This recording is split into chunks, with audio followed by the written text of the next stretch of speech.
যেহেতু আমরা একটু ভাগ করলাম এই কারণে যে এই 15,110-এর প্রাপ্তিটা এক ধরনের ক্রেডিটটা সময়টা যেটা নির্ধারণ করা হয়েছে, আর বাকি যেটা 17,090 তার সময়টা একটু বাড়তি আছে। $15,110 সেলফ এমপ্লয়মেন্ট ট্যাক্স ক্রেডিটটা প্রাপ্তির সর্বশেষ সুযোগ যেটা আমাদের আছে, এটা কে যোগ্য, কারা যোগ্য? ক্রেডিটটা কিন্তু দুইটা ইয়ারে বিভক্ত, কারণ 2020 এবং 2021 দুইটা বছরের জন্য এই ক্রেডিটটা ছিল, এবং এটা দুইটা বছরের জন্য ক্লেম করা সম্ভব হয়েছিল, এবং আপনার এটা ভেরি ফ্লেক্সিবল একটা ক্রেডিট করে দিয়েছিল। সেলফ এমপ্লয়মেন্ট ট্যাক্স ক্রেডিট অনেকটা এইটার ওইটার মতোই, এটাও দুটো ভাগে ভাগ করা হয়েছে, একটা 15,110 এবং একটা 17,090, অর্থাৎ দুটো মিলে 32,200। যেহেতু আমরা একটু ভাগ করলাম এই কারণে যে এই 15,110-এর প্রাপ্তিটা এক ধরনের ক্রেডিটটা সময়টা যেটা নির্ধারণ করা হয়েছে, আর বাকি যেটা 17,090 তার সময়টা একটু বাড়তি আছে। সে কারণেই আমরা একটু আলাদা আলাদাভাবে যদি আলোচনা করি, $15,110 সেলফ এমপ্লয়মেন্ট ট্যাক্স ক্রেডিটটা প্রাপ্তির সর্বশেষ সুযোগ যেটা আমাদের আছে, এটা কে যোগ্য, কারা যোগ্য এবং ক্রেডিটের জন্য কিভাবে আবেদন করবেন, এই বিস্তারিত বিষয়গুলো যদি আপনি আলোচনা করেন তাহলে একটু বড় ধরনের অর্থ। সুতরাং এই অর্থটি যাতে আমরা যারা যোগ্য তারা এই আপনার আলোচনার মধ্য দিয়ে যাতে আবেদন করে এটি পেতে পারে, সেই বিষয়টি যদি আপনি পুরোপুরিভাবে ব্যাখ্যা করেন। জনাব মোহাম্মদ চিশতি। অনেক ধন্যবাদ। আচ্ছা, তো সেলফ এমপ্লয়মেন্ট ট্যাক্স ক্রেডিট, যেটাকে এখন আসলে খুব একটা পপুলার নাম এখন SETC, self employment tax credit. Basically এই ট্যাক্স ক্রেডিটটার নামটা আসলে যে আপনার ছিল সেটা বলা আরেকটা নাম, যেটা প্রথম দিক থেকে মানুষজন যেটা ভাইরাল হয়েছে SETC নামটা এখন রিসেন্টলি, তো sick leave and family leave credit. তো ফর্ম 7202, যেটা নিয়ে আমরা টিবিএনে বহুবার কথা বলেছি, টিবিএনের যারা ভিউয়ার্স আছেন অনেকের জন্য কথা বলেছি। এবং আরেকটা জিনিস হচ্ছে, যারা এই ক্রেডিটটা কিন্তু নতুন কোনো কিছু না, এটা আপনার 2020 সাল থেকে এটা অ্যাপ্রুভ করা হয়েছে, এবং 2020 সাল থেকে আমরা আমাদের যারা ক্লায়েন্ট আছে তাদের জন্য ক্লেম করেছি, 2021-এ আমরা ক্লেম করেছি, এবং আমার অফিস থেকে আমরা অসংখ্য লোকজনের অ্যামেন্ডমেন্ট করেছি যাদের প্রিপেয়ারাররা এটা মিস করছে আপনার সিক লিভ ক্রেডিটটা, sick leave and family leave ক্রেডিটটা ক্লেম করতে। তো রিসেন্টলি যেটা হয়েছে, গত 2 মাস আগে যখন IRS অ্যানাউন্সমেন্ট দিচ্ছিল অনেক ট্যাক্স পেয়ার এই ক্রেডিটগুলো ক্লেম করে নাই, তখন কিছু সংখ্যক অনলাইন ভিত্তিক অর্গানাইজেশন মানুষজনের কাছে রিচ আউট করা শুরু করলো, শোয়িং এ হিউজ অ্যামাউন্ট, $32,000 আপনি পেতে পারেন। তো তার একটু জিনিস এখানে বলে রাখি, $32,000 কিন্তু সবার জন্য না, এটা ডিপেন্ড করতেছে আপনার ইনকাম, নেট ইনকামের উপর বেস করে আপনি কত পেতে পারেন। তো আমাদের যারা ক্লায়েন্ট আছেন দেখতেছেন, আপনাদেরগুলো অলরেডি ক্লেম করা হয়ে গেছে, আপনারা অলরেডি পেয়ে গেছেন আপনার ট্যাক্স রিটার্নের মধ্যে। You don't have to call my office tomorrow যে আমি 32,000 টাকা করতে বললাম। যে আমাদের যারা ক্লায়েন্ট না, অথবা আপনি যদি মনে করেন আপনার অ্যাকাউন্টেন্ট আপনার জন্য ক্লেম করেন, আপনি সেলফ এমপ্লয়মেন্ট ট্যাক্স ক্রেডিট পাওয়ার যোগ্য, আমি একটু পরে ডিটেলসটা বলবো যে আপনি কিভাবে যোগ্য হতে পারেন, কত টাকা আপনি দেখলে কিভাবে আপনি ফাইন্ড আউট করবেন কত টাকার জন্য আপনি এলিজিবল, তাহলে এটা মোটামুটি ক্লিয়ার হয়ে যাবে। ট্যাক্স সিজনের মধ্যে আমরা বহু কল পাইছি, আমি অনেস্টলি আমি সবারই পুশ করছি যে আপনি ট্যাক্স সিজনের পরে আমাদের সাথে যোগাযোগ করেন, এপ্রিল 15-এর পরে যোগাযোগ করেন, দেন আমরা আপনার বলবো আপনি এলিজিবল কি না, অথবা আপনি এলিজিবল হলে কত ডলারের জন্য এলিজিবল, অথবা আপনি এলিজিবল হলে এখন কিভাবে আপনি টাকাটা ফেরত পাইতে পারেন। তো একটু ব্যাকগ্রাউন্ড দেই আপনি ক্রেডিটটা। যখন আপনার কোভিড-19-এর সময় Covid related tax relief act যেটা 2020 সালে অ্যাপ্রুভ হয়, তো ওই আপনার ট্যাক্স রিলিফ অ্যাক্টের মধ্যে আসলে যারা সেলফ এমপ্লয়েড স্মল বিজনেস বা সেলফ এমপ্লয়েড ইন্ডিভিজুয়াল আছে তাদের জন্য সিক লিভ ক্রেডিটটা রাখা হয়। তো বাহাইন আপনার যেটা ছিল যে সিক লিভ ক্রেডিটের কারণটা বলা ছিল ওরকম যে যারা W2-তে কাজ করেন, যারা ফুল টাইম এমপ্লয়ি, তারা কিন্তু তাদের এমপ্লয়ারের কাছ থেকে পেইড সিক লিভ পাচ্ছে, বাট যারা সেলফ এমপ্লয়েড তাদের কিন্তু পেইড সিক লিভ দেওয়ার কেউ নাই, তারা যদি একদিন কাজে না যায় তারা কাজটা মিস করতেছে। তো তাদের জন্য একটা আপনার ফাইন্যান্সিয়াল এইড প্যাকেজ বলতে পারেন এটা, যেটা দেওয়া হয়েছে বেসড অন আপনার 2020 সালে তারা যদি কোভিডের কারণে যদি কাজে না যেতে পারেন, এবং 2021 সালে যদি কোভিডের জন্য কাজে না যেতে পারেন, তাদের ওই কোভিডের জন্য কাজে না যেতে পারা, কোভিডের জন্য লকডাউনে থাকা, এই টাইম ফ্রেমটা হইতে হবে এপ্রিল 1, 2020 থেকে সেপ্টেম্বর 30, 2021 পর্যন্ত ওই টাইম পিরিয়ডটার মধ্যে যদি আপনি প্যান্ডেমিকের জন্য কাজ মিস করে থাকেন, প্যান্ডেমিকের জন্য লকডাউনে থেকে থাকেন, আপনি এই ক্রেডিটটার জন্য এলিজিবল। তো এলিজিবিলিটি ক্রাইটেরিয়ার মধ্যে আপনার যখন ক্যালকুলেট করা হবে আপনি কত ডলার ক্রেডিটের জন্য এলিজিবল, সেই অ্যামাউন্টটা কিন্তু বেস করবে আপনার নেট ইনকামের উপরে। 2020 সাল অথবা 2021 সালে আপনার নেট ইনকাম কত ছিল, ওইটার অ্যাভারেজ একটা অ্যামাউন্ট নাম্বার অফ ডেজ অনুসারে আপনাকে দেওয়া হবে as a sick leave and family leave credit. এবং ভালো একটা ব্যাপার হচ্ছে এই ক্রেডিটটা, এটা রিফান্ডেবল ক্রেডিট। আপনার কোনো ট্যাক্স লায়াবিলিটি থাকুক অথবা না থাকুক, এটা আপনাকে রিফান্ড হিসেবে দেওয়া হবে। তো এই জন্য কিন্তু যারা 2020-এ অনেকে ট্যাক্স ফাইল করছেন, 2021-এ করছেন, আপনাদের রিফান্ড অ্যামাউন্টটা অনেক বড় ছিল। যাদেরটা প্রপারলি ক্লেম করা হয়েছে, আপনি ওই রিফান্ডের মধ্যে পার্ট অফ দ্য রিফান্ড ছিল আপনার sick leave and family leave credit, যেটা ফর্ম 7202-র মাধ্যমে ক্লেম করা হয়েছে। ওই জিনিসটা এখন রিসার্ফেস হচ্ছে যে আপনার SETC ক্রেডিট হিসাবে, এবং অনেকের ক্ষেত্রে এটা অলরেডি ক্লেম করা হয়েছে, যেটা আমি বললাম একটু আগে। তো এলিজিবিলিটি ক্রাইটেরিয়াগুলো, রাইট, আপনি কি কি কারণে আপনি এলিজিবল হইতে পারেন, সেটা হচ্ছে যেটা প্যান্ডেমিকের মধ্যে আমরা যারা নিউ ইয়র্কে আসি বা অন্য জায়গায় আসি, মোটামুটি সবগুলা সিটি স্টেট একটা আপনার লোকাল কোয়ারেন্টাইনের মধ্যে ছিল বা স্টেট ওয়াইজ ফেডারেল কোয়ারেন্টাইনের মধ্যে ছিল।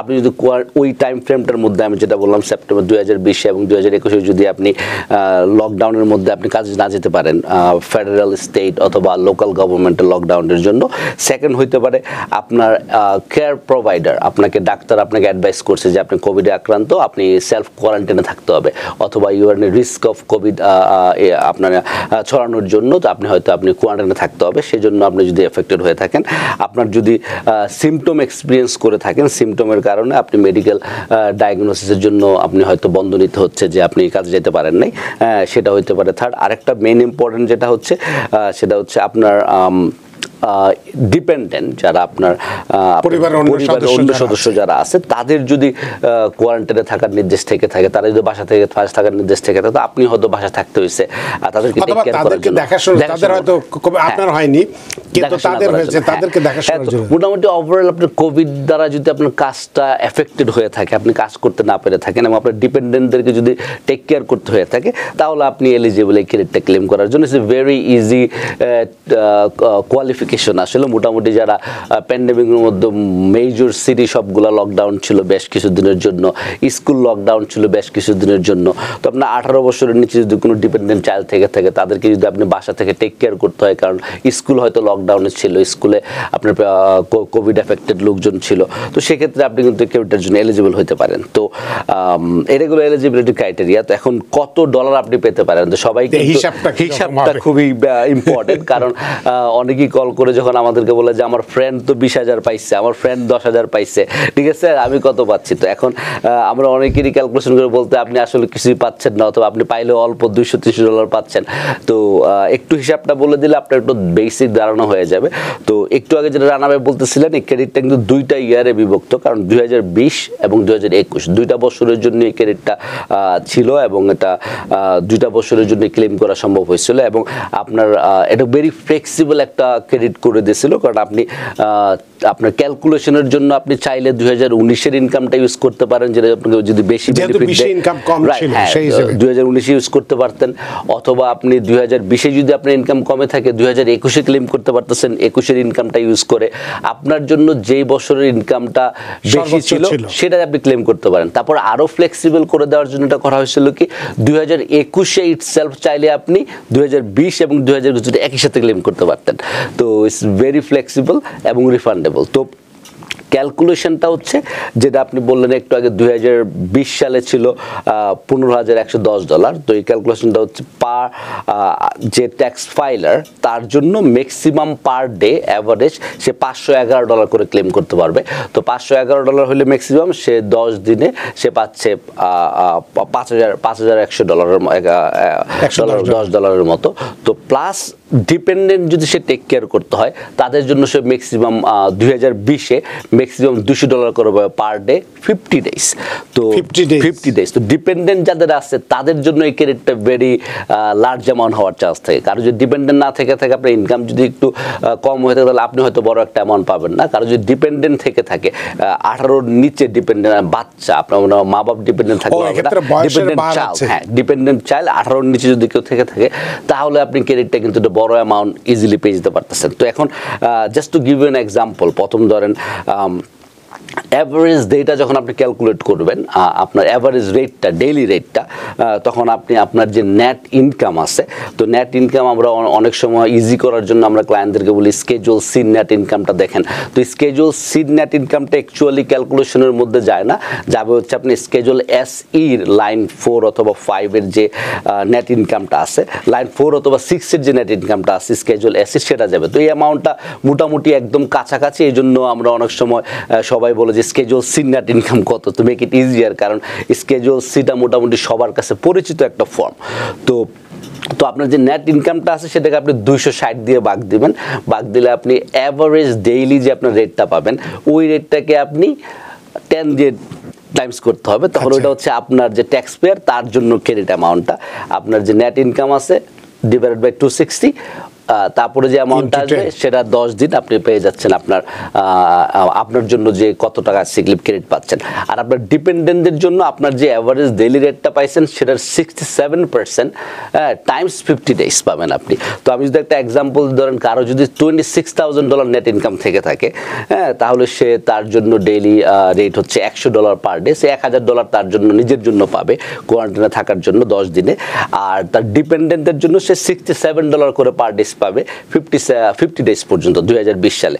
তার মানে কারো যদি $26,000 নেট ইনকাম থেকে থাকে 2020-এ, অথবা 19-এর যদি থেকে থাকে, আমরা বললাম একটু আগে যে 19-এর অ্যামাউন্ট আপনি ইউজ করতে পারেন ক্যালকুলেশনের জন্য, তাহলে বেসিক্যালি আপনি $4,350 পাবেন sick leave and paid family leave credit হিসেবে। It's a very good amount. এখন আপনার নেট ইনকাম যদি বেশি থেকে থাকে, তাহলে আমি আমার ক্লায়েন্টদের ক্ষেত্রে 2020-এ আমার মনে আছে বেশ কয়েকজন পাইছে যারা ম্যাক্সিমাম অ্যামাউন্ট পাইছে, রাইট? এক্ষেত্রে এই ইনকামের বললেন আপনি 26,000 সর্বনিম্ন ধরে একটা এক্সাম্পল দিলাম। আচ্ছা, সেটা আমরা সর্বোচ্চ আপনার সর্বোচ্চ কত যার ইনকাম আছে সে পাবে $511 পর্যন্ত পার ডে। তার ইনকামটা তাহলে কত থাকতে হবে? ইস ওভার $100,000 নেট ইনকাম যদি থাকে, তাহলে সে $500 মতো সে পাবে ম্যাক্সিমাম। কিন্তু ম্যাক্সিমাম আপনার ইনকাম হইতে পারে 200-300,000 নেট ইনকাম, বাট আপনার $511 বেশি আপনাকে এভারেজ ডেইলি দিবে না। এবং মানে ইনকামের কোন বারটা যাই হোক না কেন বেশি কম হলে কমের মধ্যে থাকবে, কিন্তু বেশি যত ম্যাক্সিমাম $511 বেশি পাবে না, রাইট? তো এখন কিন্তু এমন নয় যে না 1 লাখের উপরে গেলে বা 100,000 বা 1.5 লাখের উপরে গেলে তাদের ইনকাম এলিজিবল হবে না, ওরকম না ব্যাপারটা, রাইট? হ্যাঁ। তো এখন 2020-এর ক্যালকুলেশনটা ছিল যে আপনি ম্যাক্সিমাম $15,110 পর্যন্ত কেউ তার ডিপেন্ডেন্ট বাচ্চাদের টেক কেয়ার করার জন্য অথবা নিজে কোয়ারেন্টাইন থাকার জন্য ক্লেম করতে পারতেছিল, রাইট? তো এখন ব্যাপার হচ্ছে যে 2021-এ এসে এটাকে আরেকটু ইনক্রিজ করা হয়েছে, রাইট? তো 21-এ আপনার যে ট্যাক্স পেয়ার তার জন্য সেম 10 দিন ম্যাক্সিমাম $511 পার ডে। আর যারা ডিপেন্ডেন্ট তাদের জন্য অ্যামাউন্ট আরও ইনক্রিজ করা হয়েছে, 50 দিন থেকে 60 দিন করা হয়েছে। তার মানে তখন আপনি $17,110 পর্যন্ত ম্যাক্সিমাম পেতে পারেন। তো ওই হিসাব মতো আপনি 2021-এ যদি কেউ ক্লেম করতে পারেন, তাহলে আপনি ম্যাক্সিমাম 17,000 পাচ্ছেন। আপনি 50 ডেজের জায়গায় 60 ডেজ নিতে পারছেন ডিপেন্ডেন্টের জন্য। ক্যালকুলেশন ইজ সেম, আপনার নেট ইনকাম ডিভাইডেড বাই 260, এবং যে অ্যামাউন্ট আসবে সেটা 10 দিন। এবং আপনার যদি ডিপেন্ডেন্ট চাইল্ড থেকে থাকে, তাদের জন্য আপনার ডেইলি রেটের 67% ক্যালকুলেট করে আপনি 60 ডেজ পাচ্ছেন। তো এখানে যে ইন্টারেস্টিং ব্যাপারটা হচ্ছে যে কেউ যদি বলে 2020-এ ক্লেম করেন না, 2020-এ আপনার ইনকাম কম ছিল, তো 2021-এ কিন্তু আপনি 2 বছরের জন্য একসাথে ক্লেম করতে পারতেছিলেন। তো 2021-এ এসে আপনি ক্লেম করতে পারবেন। তো 2021-এ আসলে আপনি 2 বছর ক্লেম করলেন, এবং আপনি তখন আর আপনি পিছনে যে অ্যামেন্ডমেন্ট করার দরকার লাগলো না আর কি। তো এখন যে ব্যাপারটা হচ্ছে, আমরা বলছিলাম যে অ্যামাউন্টটা কোত্থেকে নেবেন। অ্যামাউন্টটা আপনি স্কেজুয়াল সির লাস্ট লাইন 31 থেকে নিতে পারেন, অথবা এক্সাক্ট অ্যামাউন্ট পাইতে হলে আপনি আপনার যে স্কেজুয়াল এসই থেকে আপনি লাইন 4 অথবা লাইন 6 নিতে হবে। আপনি যদি লং ফর্ম হয় লাইন 6-এ যাবে, লাইন শর্ট ফর্ম হয় লাইন 4-এ যাবে। তো ওই লাইন 4 অথবা লাইন 6 এসির যে অ্যামাউন্ট আছে, সেই অ্যামাউন্টটাকে আপনি 260 ডেজ দিয়ে ডিভাইড করলে আপনি আপনার ডেইলি অ্যাভারেজ রেটটা পেয়ে যাবেন। তো এখন আমরা আমরা যেটা করতেছি, মানুষজন যখন আমাদের কাছে আসতেছে, রাইট, যে আমাদের যে একটা স্টিমুলাস নতুন আসছে এটা ক্লেম করে দেন, অথবা আমার একটা গ্র্যান্ড নতুন আসছে ক্লেম করে দেন। তো অ্যাকচুয়ালি যেটা আমি ক্লিয়ার করতে চাচ্ছি যারা ভিউয়ার আছেন, এটা কোনো গ্র্যান্ট না, এটা কোনো নতুন কোনো স্টিমুলাসও না, এটা আপনার ক্রেডিট, যেটা আপনি ট্যাক্স ফাইলের সাথে ক্লেম করতে হবে। এখন আপনি ক্লেম করতে গেলে আপনি আপনার 2020 অথবা 2021-এর ট্যাক্স ফাইলটা অ্যামেন্ড করতে হবে। তো 2020-এর ফাইলটা যদি অ্যামেন্ড করতে হয় তাহলে আপনার ডিউ ডেটটা হচ্ছে মে মাসের 17 তারিখ, আগামী মাসের 17 তারিখ পর্যন্ত। আর আপনার যদি 2021-এর ফাইলটা অ্যামেন্ড করতে হয় তাহলে আপনার ডিউ ডেট হচ্ছে আগামী বছরের এপ্রিলের 15 তারিখ। তো আপনার 21-এর ফাইল আগামী বছরের যে ট্যাক্স রিটার্নের লাস্ট ডেট পর্যন্ত, রাইট, কারণ আপনি একটা অ্যামেন্ডমেন্ট ট্যাক্স রিটার্ন আপনি 3 বছর পর্যন্ত পিছনে যে করতে পারেন।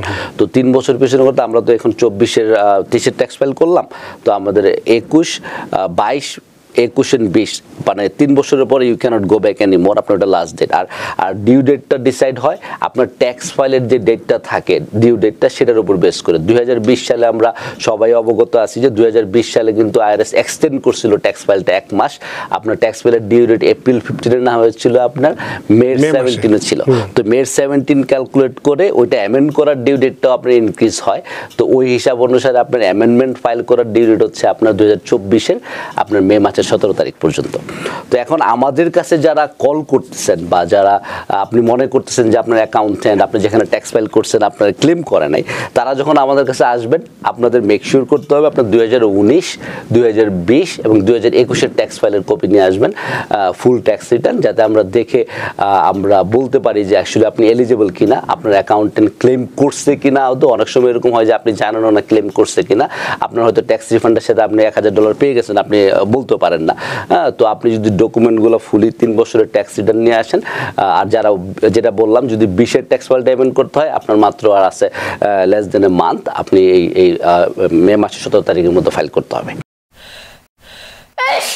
Because people sneeze. Because not everyone washes their hands. Because kids touch a lot of things. Set a date to get your flu and COVID shots and RSV if eligible. Because if you're wondering, should I get my flu and COVID shots? Think about other people.